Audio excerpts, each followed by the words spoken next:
Very much, Ikechuku. I am Ademola Lawrence. The Belgian Prime Minister Charles Michel thinks France had been very fortunate to beat Belgium and reach the World Cup final in Russia.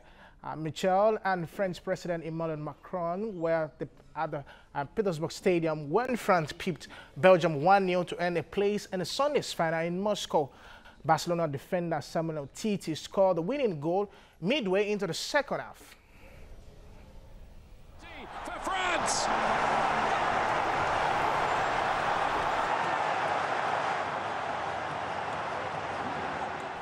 The win means France, who were champions in 1998, qualified for the third World Cup final.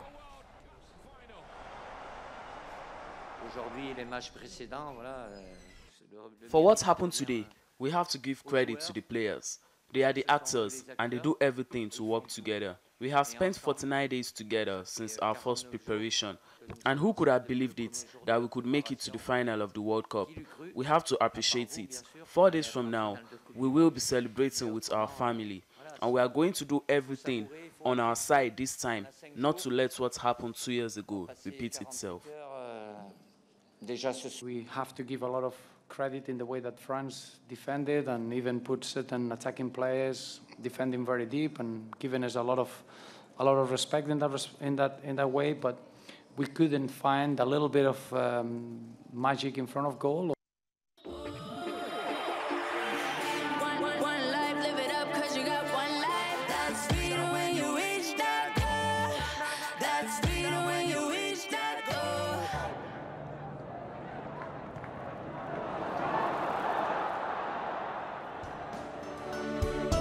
Oil, healthy for you. Now, France fans went into wild jubilation as they left St. Petersburg after the team beat Belgium to reach the World Cup final. The French are hoping to win the trophy for the second time when they line out in the final on Sunday in Moscow. Belgium fans were disappointed as they were expecting their team to perform as they did against Brazil. We are relieved. We came up against a Belgian team that was really great, very strong, but we knew how to lock them down. It was a great header by Umtiti. We held the defense at the back very well. We are ready for the final. We will win this year's World Cup. The World Cup belongs to us this year. Very happy. It's a relief. I was very nervous in the beginning, and I was relieved. I will celebrate this at the bar. Have a drink, have a beer. I'm very disappointed. It was the second time that we were in the semi-finals. That was a very big chance for us. I'm very disappointed. To go out this way, knowing that they only created a few chances, it hurts. But on the other hand, after the Brazil game, we didn't get the same level as we did in that game. So it hurts twice as much. Croatia will face England in the second semi-final of the 2018 FIFA World Cup with the assistant coach Ognjen Vukovic. The Croatian Football Association decided to sack Vukovic after the World Football Body FIFA fined him $15,000 for posting a video with political sentiment. The Croats faced the English for a chance to reach their first ever World Cup final, where they will face France. They will be without defender Samuel Vrichko, who got injured in the win over Russia. But squad have trained ahead of the game. Leicester City striker Yemi Vardy is back after a groin injury, while Jordan Henderson has overcome an hamstring strain. This generation has been underrated for a long time because of the poor results, but they've shown their qualities when it matters most at this World Cup. They've shown their qualities and it will go down history as a great generation. At club level, Luka Modric has achieved everything possible but has not realized his potential with the national team. Considering this, it's likely to be his last World Cup. Given his age, I am glad he is in this position, in the semi-final of the World Cup and a candidate for the Golden Ball. Our country has been through some difficult moments recently in terms of its unity, and I think sport has the power to do that, and football in particular has the power to do that. And so for us, we can feel the energy and we can feel the support from home, and that's a very special feeling. It's a privilege for us. Football's Coming Home was a song I couldn't even listen to for 20 years, frankly. So for me, as a slightly different feel, but it's nice to hear people enjoying it again anyway. English and Croatian fans have rallied for their national teams ahead of their World Cup semi-final match in Moscow. Dozens of English fans at the street bar in Moscow sang "It is coming home" to inspire their team to go on and win the trophy.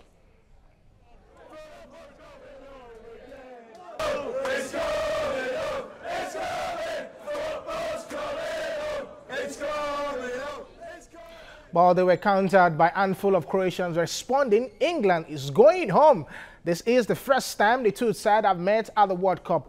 England last got to a semi-final in 1990 and Croatia fought France in the semis in 1998.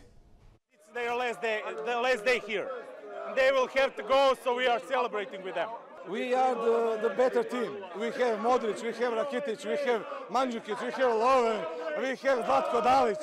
Zlatko Dalic is the best coach in history. I booked a one-way ticket to get here, so hopefully I'm not going home until we win the final. I've said 2-1. I'm calling 2-1 now. I think Croatia will score, but I think we'll score more. At regular time, yeah. 2-1 in 90 minutes. No extra time, no penalties, none of that nonsense. Straight 90-minute result.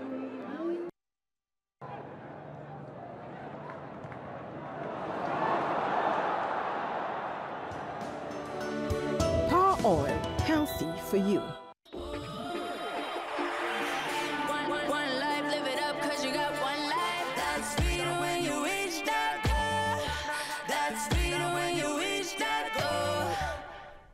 Interesting reactions from both fans there. Portuguese forward Cristiano Ronaldo has left Real Madrid for Italian champions Juventus in a £19.92 million deal.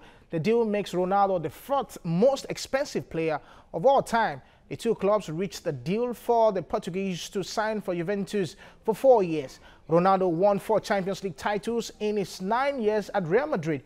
He is expected to line up against the Spanish giants as early as the 4th of August when both teams clash in the preseason International Champions Cup in the United States.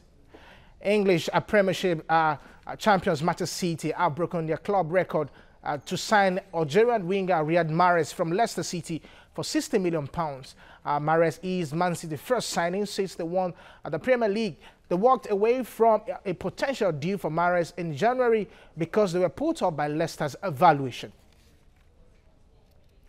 West Ham United have signed Ukraine international Andrei Yarmolenko from Borussia Dortmund on a 4-year deal for a fee of £17.5 million.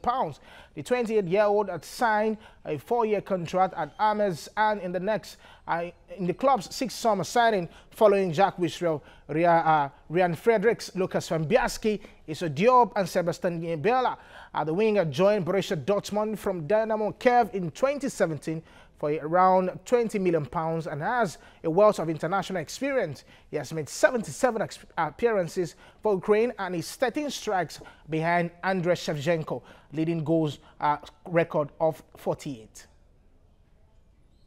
Countries which participate in the 2018 African Senior Championship have expressed satisfaction with the facilities at the just completed Stephen Kersey Stadium in Nasaba. The countries expressed their satisfaction after inspecting the facilities during the delicate registration meeting for the championship, which holds from 1st to the 5th of next month in Nasaba. More than 40 countries are expected in Nigeria next month for the championship. After 17 years, the Delta State government has just completed the construction of the stadium in honor of Nigerian football icon Keshi ahead of the competition, which is expected to bring together Africa's best athletes.